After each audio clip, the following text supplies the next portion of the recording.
بسم الله الرحمن الرحيم. السلام عليكم ورحمة الله وبركاته. إن الحمد لله نحمده تعالى ونستعينه ونستغفره ونعوذ بالله من شرور أنفسنا ومن سيئات أعمالنا. من يهده الله فلا مضل له ومن يضلل فلا هادي له. أشهد أن لا إله إلا الله وحده لا شريك له وأشهد أن محمدا عبده ورسوله. يقول الله عز وجل في القرآن الكريم بعد أعوذ بالله من الشيطان الرجيم: يا أيها الذين آمنوا اتقوا الله حق تقاته ولا تموتن إلا وأنتم مسلمون. أما بعد، معاشر المسlimin, sidang jamaah salat maghrib dan isya yang dirahmati Allah Subhanahu wa taala,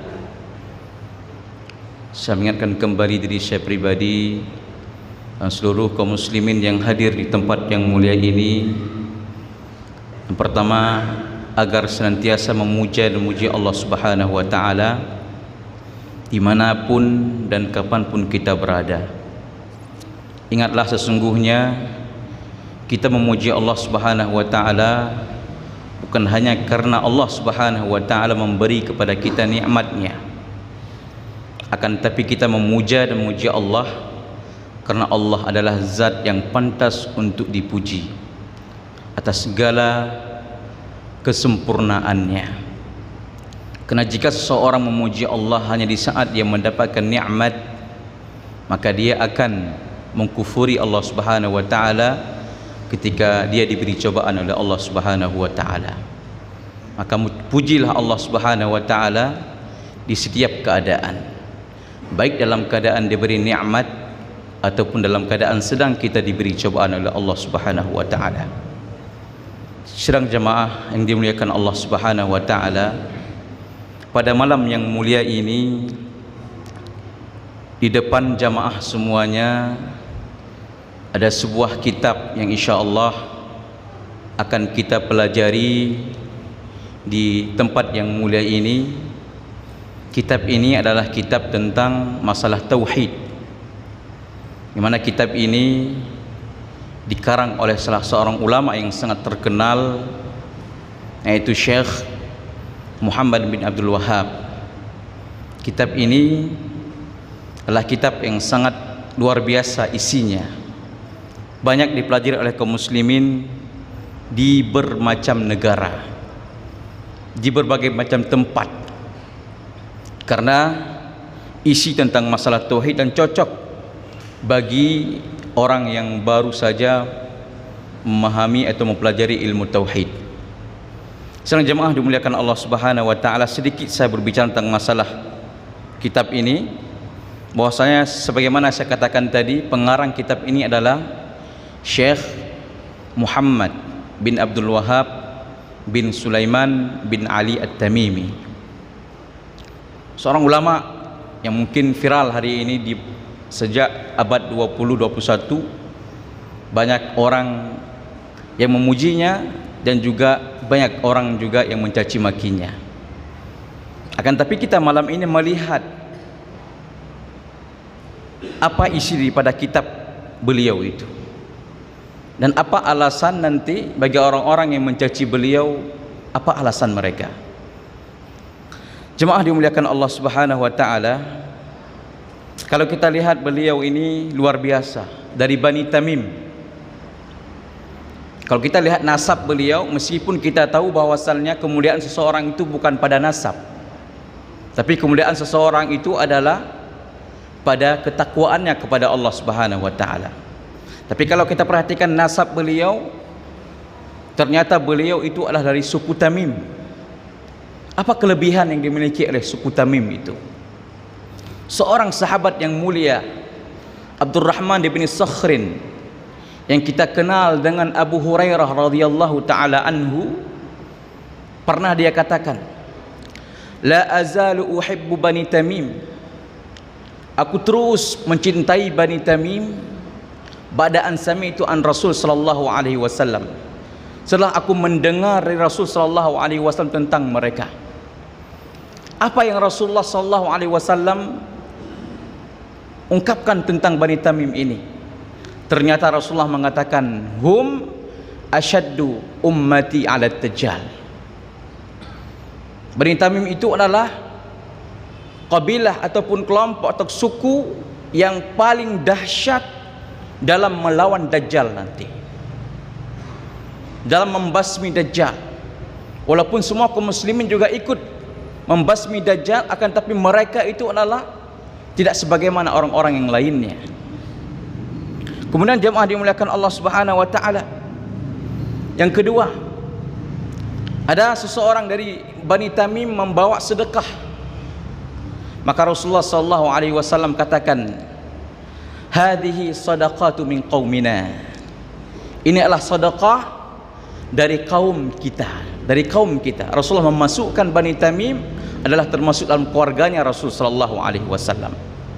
Ini kemuliaan yang kedua dimiliki oleh Bani Tamim. Kemudian kemuliaan yang ketiga, ada seorang perempuan yang ditawan di medan perang oleh pasukan kaum muslimin, berasal dari Bani Tamim. Kemudian dijadikan budak dan dia dihadiahkan kepada ibunda kita yang tercinta Aisyah radhiyallahu taala anha. Kemudian Rasulullah katakan kepada ibunda kita, a'tiqha fa indaha min waladi Ismail. Bebaskan ia karena ia berasal daripada keturunannya Ismail. Subhanallah, ini keutamaan Bani Tamim. Maka Syekh Muhammad Abdul Wahab adalah salah satu ulama yang beliau berasal dari Bani Tamim. Dan kalau kita kisahkan tentang geografi beliau atau biografi beliau, tidak cukup waktu pada hari yang mulia ini, karena dia butuh waktu yang sangat panjang, karena beliau adalah seorang ulama kabir yang sangat luar biasa dalam gigih mendakwahkan sunnah, mendakwahkan tauhid. Maka jemaah dimuliakan Allah Subhanahu wa taala, kita masuk dalam pembahasan apa yang beliau tulis dari kitab beliau. Beliau menulis pada permulaan kitab beliau, Bismillahirrahmanirrahim. Beliau memulai kitab beliau dengan Bismillahirrahmanirrahim. Tentu jemaah kita ketahui semuanya, sudah menjadi kebiasaan para ulama ketika mereka menulis kitab-kitab mereka, pasti yang mereka tulis pertama sekali adalah Bismillahirrahmanirrahim. Kenapa? Ternyata salah satu penyebabnya adalah karena mengamalkan sebuah hadis Rasul sallallahu alaihi wasallam, meskipun hadis ini banyak dipertentangkan. Ada yang mengatakan hadis ini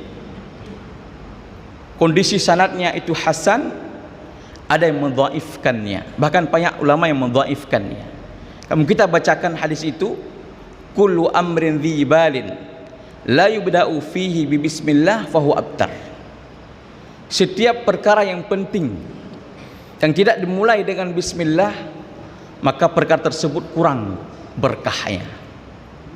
Tapi sebagaimana kita katakan tadi, banyak ulama yang mempertentangkan tentang kondisi hadis ini, karena paling kuat hadis ini derajatnya adalah hasan, ya, dan banyak yang melemahkannya. Akan tapi ada dalil yang lainnya, jemaah dimuliakan Allah, kenapa kita harus mulai tulisan kita selalu dengan bismillah.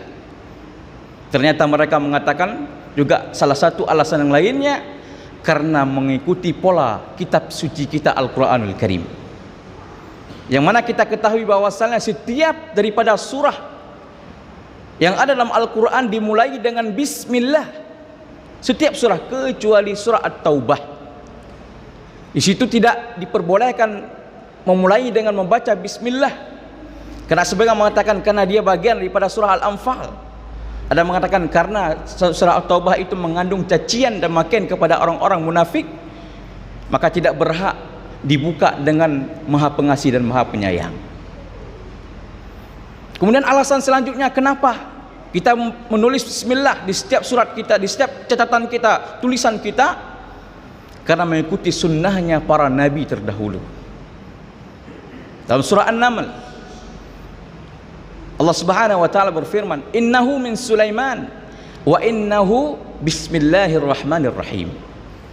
Nabiullah Sulaiman alaihi salam ketika menulis surat kepada Ratu Bilqis, Pertama sekali beliau tulislah dengan Bismillahirrahmanirrahim. Kemudian selanjutnya karena mengikuti sunnah Rasul sallallahu alaihi wasallam, ini yang paling penting. Rasulullah sallallahu alaihi wasallam setiap beliau mengirim surat kepada para raja mendakwahkan mereka untuk masuk Islam, itu pasti beliau tulis Bismillahirrahmanirrahim min Muhammadin Abdullahi wa Rasulih ila Maliki Hirakl Rum misalnya. Bismillahirrahmanirrahim dari Muhammad Rasul dan hamba Allah dan Rasul Allah Subhanahu wa taala kepada penguasa Rum, yaitu Raja Hirakl. Selalu menulis dengan bismillah, bismillah. Maka ini pelajaran untuk kita. Setiap kita hendak menulis sesuatu, jangan lupa kita meletakkan bismillah. Karena di samping kita mengikuti sunnah-sunnah yang sudah kita katakan tadi, juga kita menginginkan mengambil keberkahan daripada kalimat Bismillahirrahmanirrahim. Ini pertama. Kemudian beliau melanjutkan Bismillahirrahmanirrahim. Ya'lam, ketahuilah, kata beliau, rahimakallah, semoga Allah Subhanahu wa taala merahmati dirimu. Subhanallah. Ini salah satu akhlak di antara akhlak para ulama. Mereka itu tugas mereka hanya bukan memberi dan memberi dan memberi, akan tapi juga mereka mendoakan kepada orang yang mereka beri.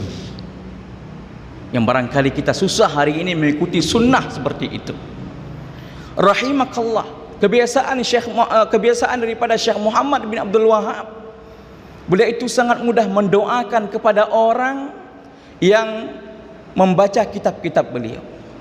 Bahkan dalam kitab yang lain beliau mengatakan i'lam arsyadakallah, semoga Allah memberi petunjuk kepadamu.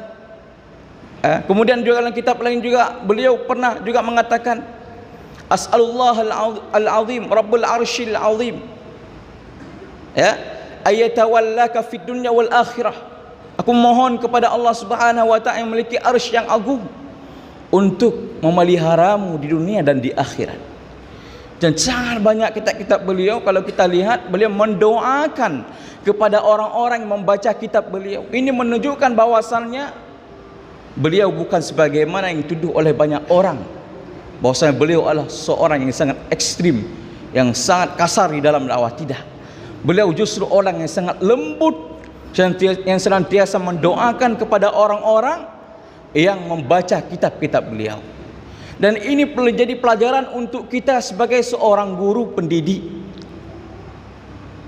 Mungkin jarang, mungkin susah yang kita dapatkan hari ini sifat seperti ini. Ketika kita memiliki murid-murid kita, ketika memiliki santri-santri kita, kita doakan kepada mereka dengan doa yang baik. Bukan justru keluar daripada mereka adalah cacian-cacian. Ini tidak pantas. Jadi mendoakan kebaikan, mendoakan diberi hidayah, mendoakan diberikan kemudahan bagi mereka. Beliau mendoakan semoga Allah Subhanahu wa taala merahmatimu.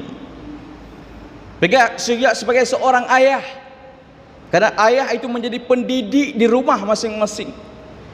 Ketika Anda melihat anak Anda berbuat satu kesalahan, janganlah Anda menyegerakan lisan Anda untuk mengeluarkan kata-kata cacian kepada mereka, karena itu adalah bagian juga daripada doa.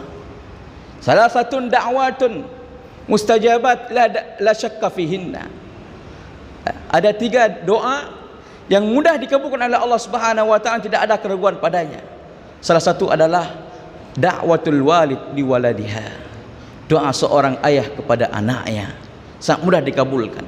Ketika Anda melihat anak Anda berbuat kesalahan, kemudian Anda tegur dengan teguran yang kasar, mengeluarkan kata-kata kotor, itu sama Anda telah mendoakan keburukan untuk anak Anda, dan itu sangat mudah dikabulkan oleh Allah.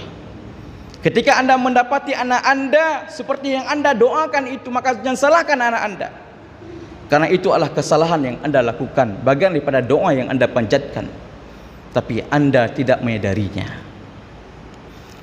Masyaallah muslimin sedang jamaah yang dimuliakan Allah Subhanahu wa taala. Kemudian beliau katakan annahu yajibu alaina,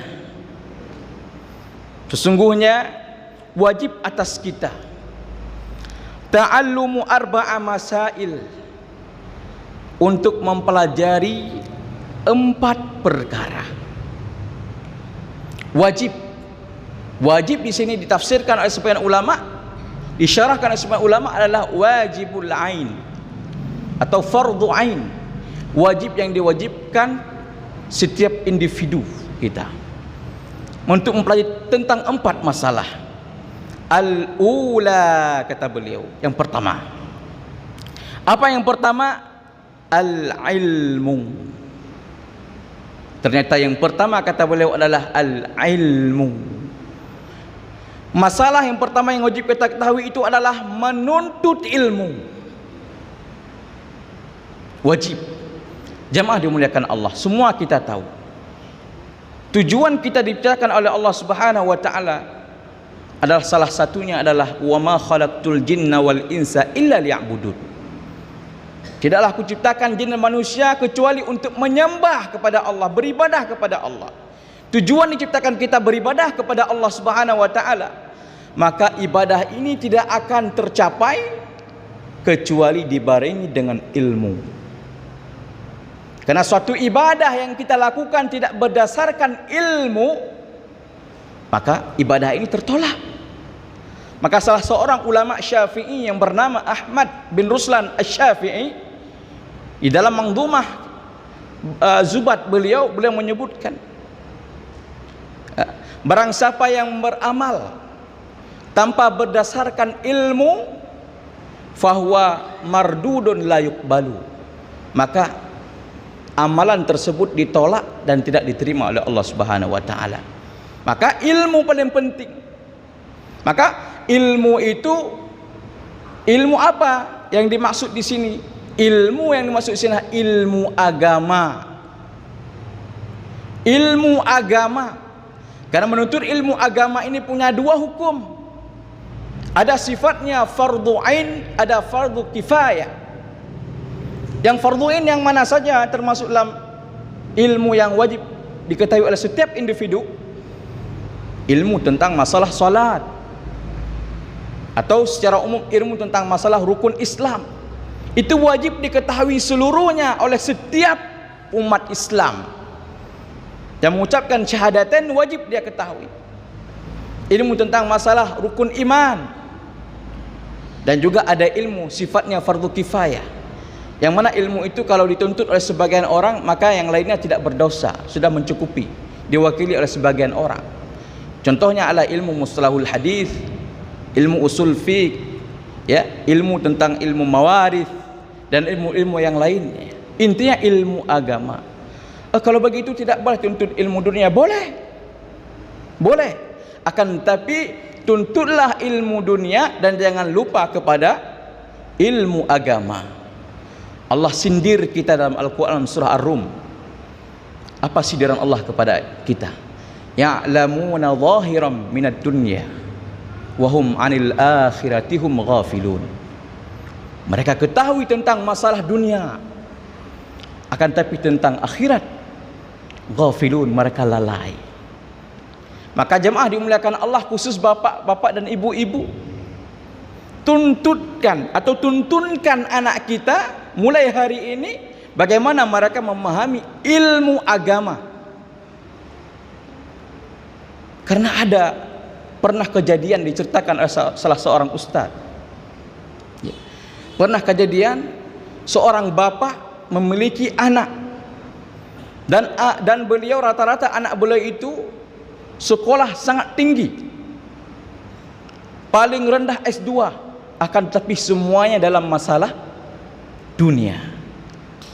Si fulan S2 dalam masalah ilmu biologi, si fulan S2 dalam ilmu kimia, dan sebagainya, dalam ilmu dunia semuanya. Suatu ketika bapaknya meninggal dunia, salah seorang anak tersebut datang kepada ustadz tersebut. Apa dia katakan kepada ustadz itu? Ustadz, tolong ajarkan kepada saya bagaimana cara sholat jenazah. Subhanallah. Padahal bapaknya telah menyekolahkannya itu paling rendah S2 di setiap anaknya. Tapi ketika bapaknya membutuhkan doa darinya pada akhir hayat beliau, tidak ada seorang pun daripada anak beliau yang bisa berdoa. Bapaknya di depan mau disolatkan, datang ke ustadz itu dan minta untuk diajarkan bagaimana cara solat jenazah. Maka sebelum semua terlambat, Bapak Ibu dimuliakan Allah Subhanahu wa taala, tugas kita mengajarkan anak kita tentang ilmu agama terutama sekali. Bukan berarti tidak boleh menuntut ilmu dunia. Tuntutlah ilmu dunia setingginya. Jangan lupa kepada ilmu agama, karena hakikatnya ilmu agama itu adalah kewajiban kita semuanya. Al-ilmu pertama. Kemudian beliau mengatakan, beliau menjelaskan di sini ilmu apa yang paling penting menurut beliau itu. Al-ilmu huwa ma'rifatullah wa ma'rifatu nabiyhi wa ma'rifatu dinil Islam bil adillah, kata beliau. Ternyata menurut beliau ilmu yang paling penting itu adalah pertama ma'rifatullah, ilmu bagaimana mengenal Allah. Ini ilmu dunia atau ilmu agama? Jelas ilmu agama. Lebih dalam lagi ilmu tauhid. Wa ma'rifatu nabiyhi, mengenal nabinya. Ilmu apa kita pelajari? Ilmu sirah. Di antara kita yang hadir rumah Allah yang mulia ini, berapa kali kita sudah tamat membaca kitab sirah nabawiyah? Berapa kali? Tentang Rasul sallallahu alaihi wasallam. Untuk apa kita pelajari sirah? Bukan untuk sekedar maklumat bisa kita ceritakan kepada orang lain dengan mudah, menghafal tarikhnya, tanggal kapan lahir, kapan terjadi, bukan. Tujuan daripada kita belajar sirah itu adalah untuk mencontohi Rasul sallallahu alaihi wasallam. Bagaimanakah perjalanan hidup beliau, karena beliau adalah manusia terbaik. Ini wa ma'rifatu dinil Islam bil adillah, dan mengenal agama Islam dengan dalil-dalil. Beliau sangkutkan dengan dalil-dalil. Artinya belajar agama itu harus pakai dalil, bukan hanya sekedar qila wa qala, mendengar dari fulan, tidak. Dalil-dalil, kata beliau. Jemaah dimuliakan Allah Subhanahu wa taala. Kenapa wajib kita pelajari 3 ilmu ini? Kenapa? Jawabannya adalah karena 3 perkara ini adalah yang pertama sekali yang akan Allah tanya kepada kita di saat kita di dalam kubur. Ketika kita meninggal dunia, ya, kemudian kita dimasukkan ke dalam kuburan, ruh kita dikembalikan oleh Allah Subhanahu wa taala. Kemudian setelah itu kita didatangi oleh 2 orang malaikat. Apa yang mereka tanya? Man rabbuka wa man nabiyyuka wa ma dinuka. 3 pertanyaan ini akan ditanya. Maka itu disebut dengan fitnah kubur. Fitnah kubur itu adalah pertanyaan yang ditanya oleh malaikat kepada orang yang ada dalam kuburan. Maka setelah fitnah kubur, maka ada bagi siapa yang bisa menjawab, maka dia akan mendapatkan nikmat kubur. Bagi siapa yang tidak bisa menjawab, maka dia akan mendapatkan azab kubur. Jadi kan fitnah kubur ada nikmat, ada azab. Untuk siapa nikmat?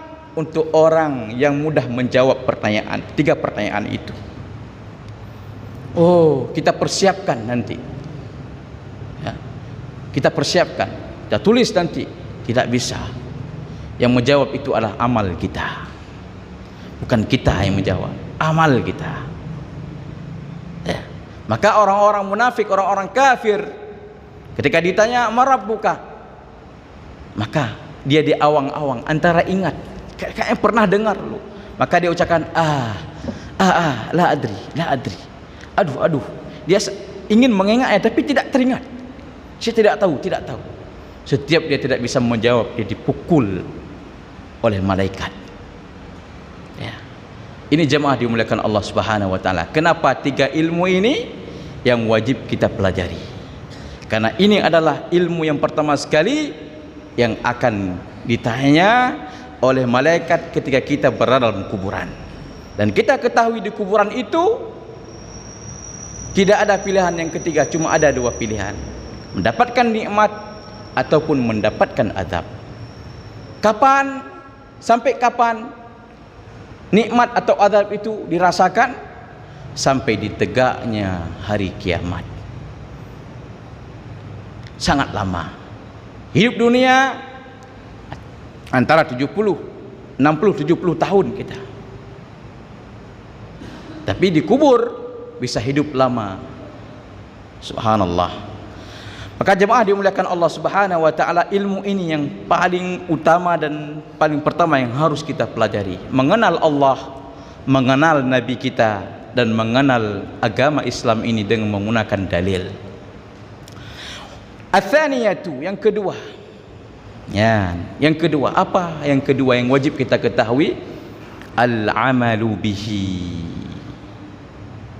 Setelah kita belajar, kita punya ilmu, yang kedua adalah mengamalkan ilmu yang sudah kita pelajari. Ketahuilah jemaah dimuliakan Allah Subhanahu wa taala, al-alimu la yazalu jahilan hatta ya'malu. Seorang alim itu masih terus dia katakan dia sebagai seorang bodoh sehingga ia mengamalkan ilmunya itu.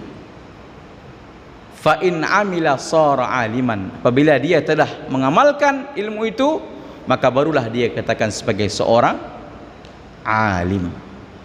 Maka tuntutan kepada kita semuanya untuk senantiasa kita mengamalkan ilmu yang sudah kita ketahui.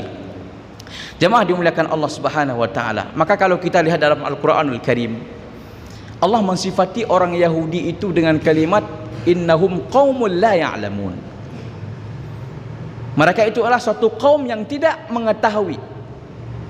Padahal kita ketahui orang Yahudi itu sangat cerdas sekali, sangat pandai sekali. Tapi kenapa Allah sifati mereka dengan qaumul la ya'lamun? Karena mereka tidak mau mengamalkan ilmu yang mereka ketahui. Tetap Allah katakan qaumul la ya'lamun, satu kaum yang tidak mengetahui, kaum yang bodoh. Maka jemaah dimuliakan Allah Subhanahu wa taala, ya, maka semakin ilmu itu kita amalkan, insya-Allah semakin berkah dalam hidup kita. Al-Imam Ahmad bin Hanbal, beliau menghafal jutaan hadis. Di dalam kitab Musnad beliau isi sekitar 30.000 hadis. Itu 30.000 hadis yang beliau isi dalam kitab beliau itu, tidaklah satu hadis yang dalamnya kecuali beliau telah mengamalkan hadis tersebut. Mengamalkan hadis tersebut. Termasuk diceritakan tentang masalah bekam. Beliau membaca hadis Rasulullah, memasukkan dalam kitab beliau, Rasulullah pernah bekam membayar 1 dinar. Keesokan harinya langsung beliau suruh bekam pada seseorang dan beliau memberi upah 1 dinar. Dikatakan oleh para ulama, kalau seandainya Imam Ahmad memiliki uang lebih daripada 1 dinar itu, beliau tidak akan memberi lebih, karena beliau ingin mengikuti sunnah Rasulullah SAW. Namun kita hari ini jemaah dimuliakan Allah, ilmu yang sudah kita pelajari, alhamdulillah setiap saat kita datang mengikuti kajian-kajian, seberapa sudah kita amalkan ilmu kita? Sunnah-sunnah yang kecil saja, sunnah Rasul sallallahu alaihi wasallam, pernah enggak kita amalkan? Menggosok gigi ketika pulang ke rumah dengan menggunakan siwak, itu sunnah Rasul sallallahu alaihi wasallam. Pernah enggak kita lakukan? Menggosok gigi sebelum berwudu, bersiwak sebelum berwudu, itu sunnah Rasul sallallahu alaihi wasallam. Bersiwak sebelum salat, itu sunnah Rasul sallallahu alaihi wasallam. Pernah enggak kita lakukan? Hal kecil saja, enggak butuh modal yang banyak. Ya, maka semakin kita mengamalkan dengan ilmu yang kita pelajari, semakin berkah ilmu kita. Dan perlu kita ketahui, terkhususnya bagi kita sebagai pendidik, ustaz, di rumah kita sebagai orang tua, ingatlah firman Allah Subhanahu wa taala, kabura maqtan indallahi an taqulu ma la taf'alun. sangat besar kemarahan Allah Subhanahu wa taala. Kalian mengucapkan satu ucapan tapi kalian tidak mau berbuat. Maktan itu dalam bahasa Arab itu namanya, artinya ghadab, artinya syadidul ghadab. Tidak ada marah selain marah itu, itulah maktan. Kalau ghadab dalam bahasa Arab itu adalah marah biasa.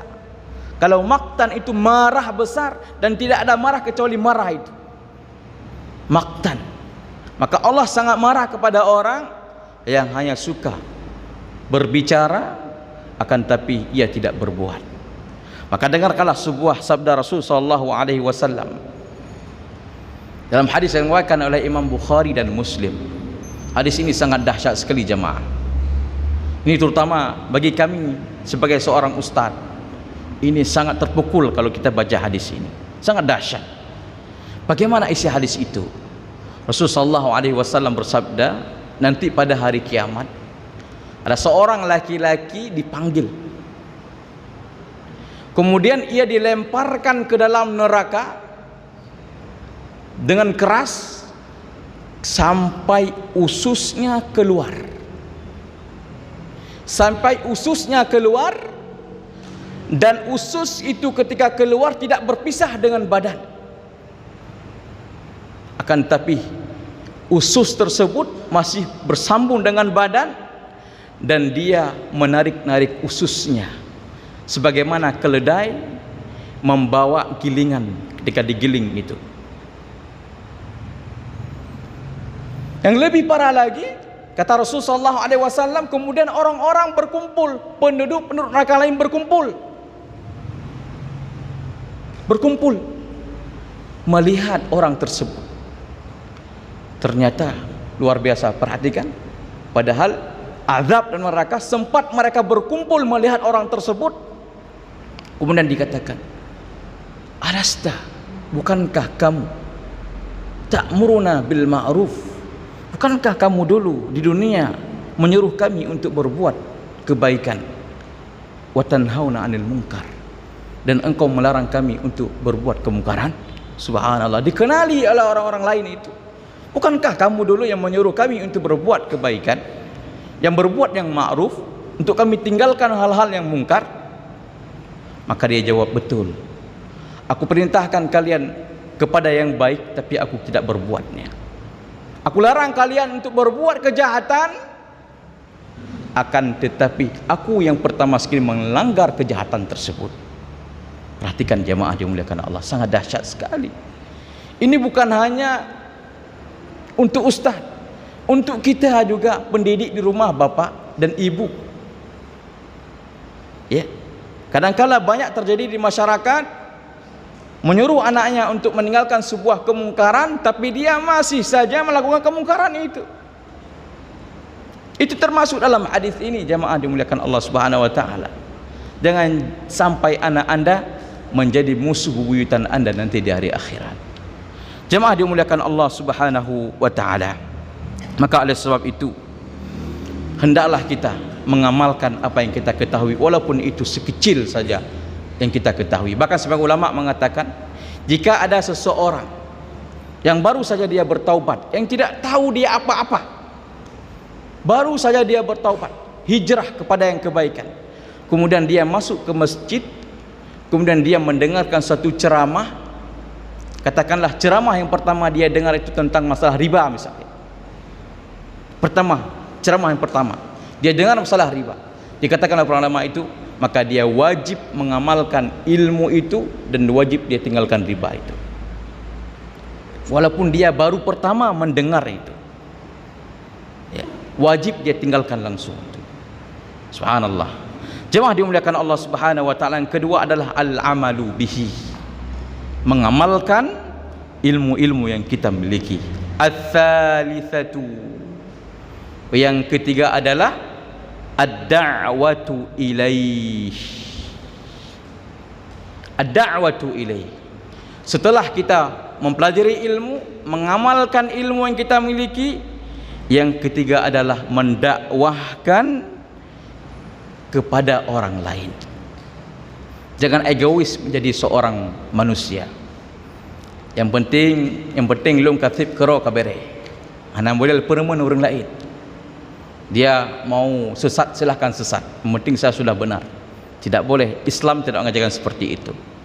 Maka Islam menganjurkan, menuntut setiap Muslim untuk mengajak orang lain berbuat kebaikan. Sebagaimana kita menyayangi diri kita sendiri, juga kita menyayangi orang lain sebagaimana kita menyayangi diri kita sendiri. Jemaah dimuliakan Allah Subhanahu wa taala. Maka di dalam berdakwah, maka ini adalah tugas kita semuanya. Tugas kita semuanya. Dan dakwah ini butuh kesabaran. Dakwah ini butuh waktu. Butuh waktu. Butuh waktu. Siapa kita dengan nabi-nabi terdahulu? Nabi terdahulu ketika mereka berdakwah, ada di antara mereka pengikutnya hanya 1 orang, 2 orang. Ada yang tidak ada sama sekali pengikut mereka. Maka jemaah dimuliakan Allah Subhanahu wa taala, ini peringatan untuk para dai, ya. Agar untuk semangat dalam berdakwah. Ketika Anda berdakwah, ya, pasti terdapat berbagai macam permasalahan. Dakwah ini jangan diartikan hanya seperti ini di mimbar. Di dalam kelas seorang guru mengajarkan murid, itu juga bagian daripada dakwah. Ya. Butuh waktu, butuh kesabaran. Maka jemaah dimuliakan Allah Subhanahu wa taala, jangan pernah berhenti berdakwah. Ketika Anda mengajar orang lain, orang tersebut tidak mau, itu bukan berarti Anda gagal. Karena tugas seorang dai itu adalah hanya menyampaikan. Bahkan Rasulullah SAW hanya menyampaikan, wa ma 'alar rasuli illal balagh. Tidak ada perintah kepada para rasul kecuali hanya menyampaikan. Bukan berarti sampai dia menerima apa yang Anda katakan itu. Tidak sampai ke situ tugas dai. Wa ma 'alar rasuli illal balaghul mubin. Hanya untuk menyampaikan. Maka oleh sebab itu jemaah dimuliakan Allah Subhanahu wa taala, ya.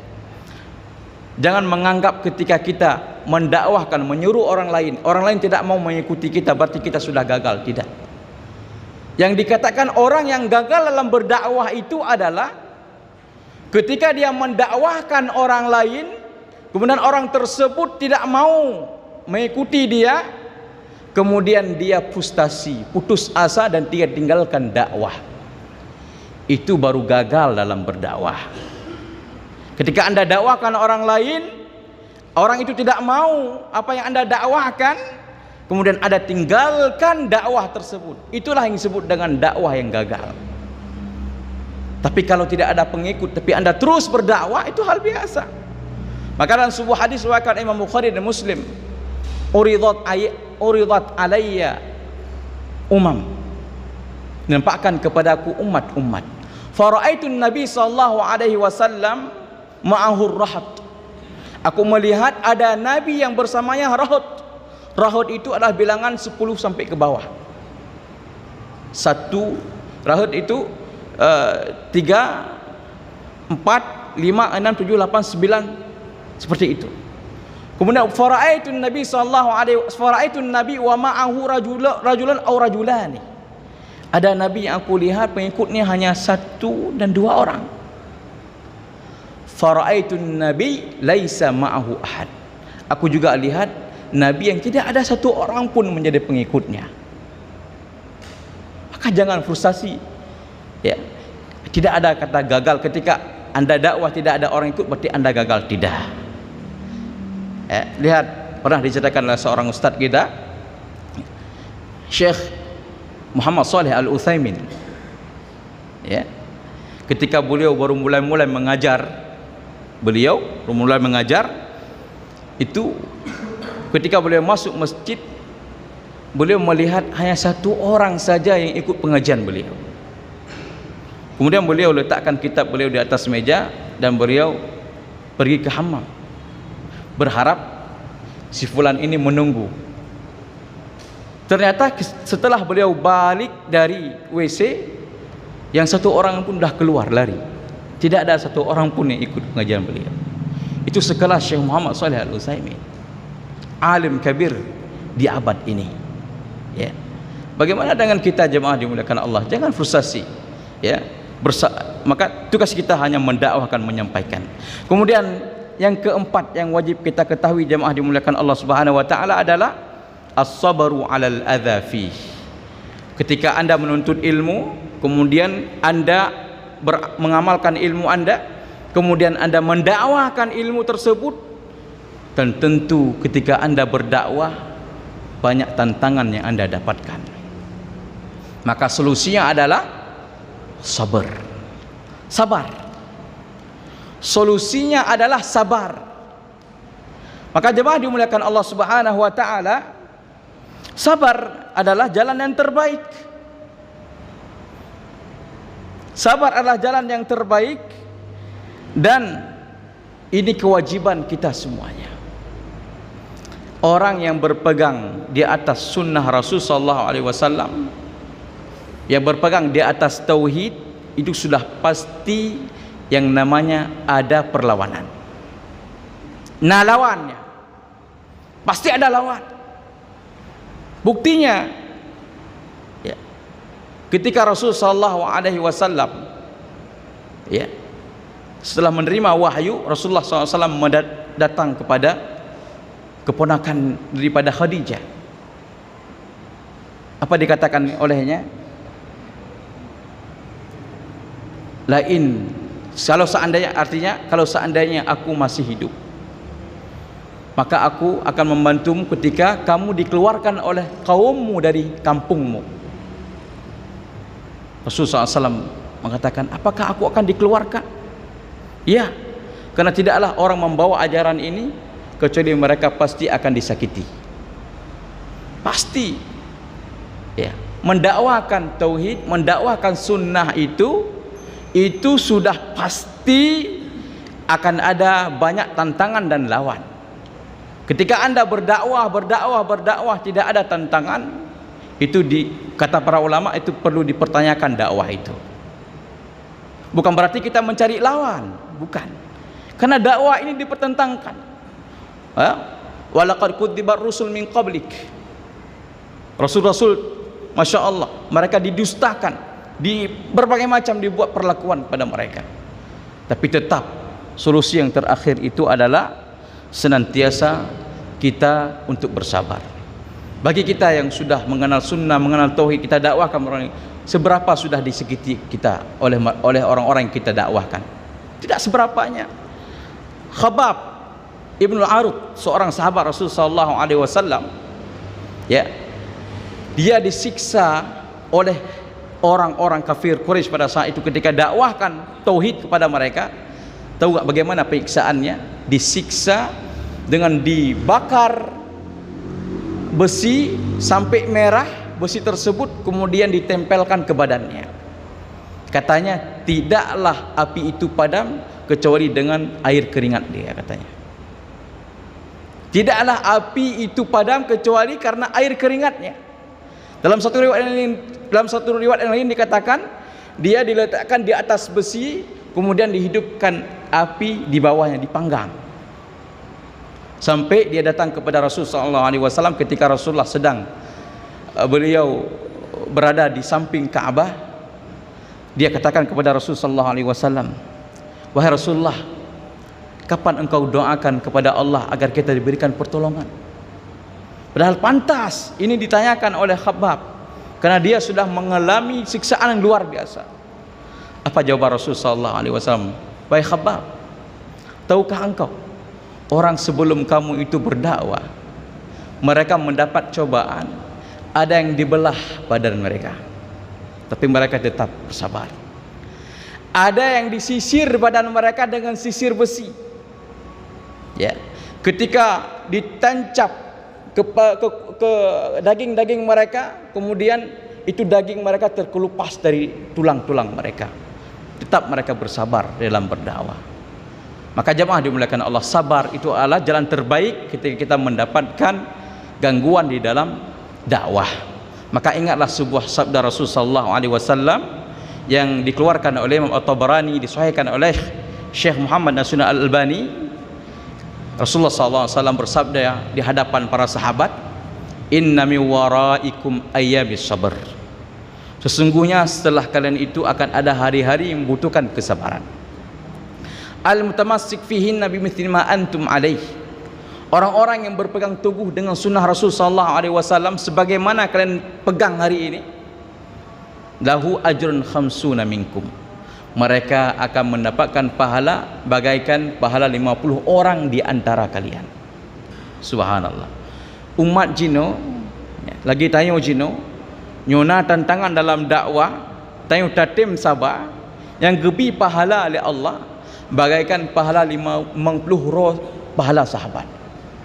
Sampai sahabat bertanya, awaminhum, wahai Rasulullah, apakah engkau maksud 50 itu adalah dari golongan mereka? Maka Rasulullah menjawab, bal minkum, bukan, bahkan dari golongan kalian wahai para sahabatku.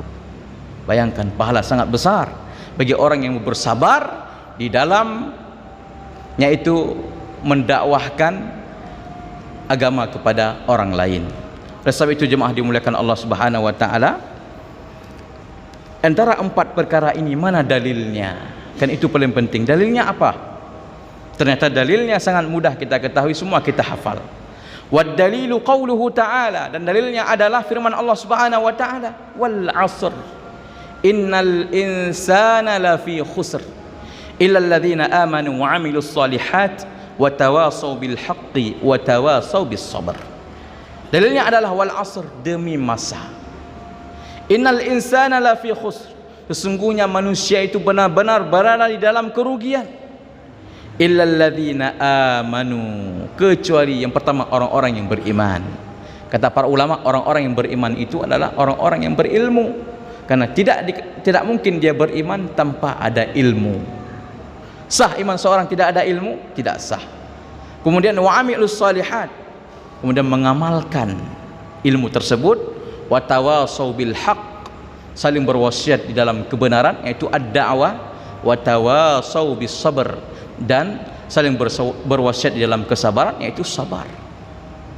Maka ini dalilnya dikatakan oleh Syekh Muhammad bin Abdul Wahab. Mudah-mudahan bermanfaat untuk diri saya pribadi muhadarah pada hari yang mulia ini, dan untuk semua jamaah yang hadir di rumah Allah yang mulia ini.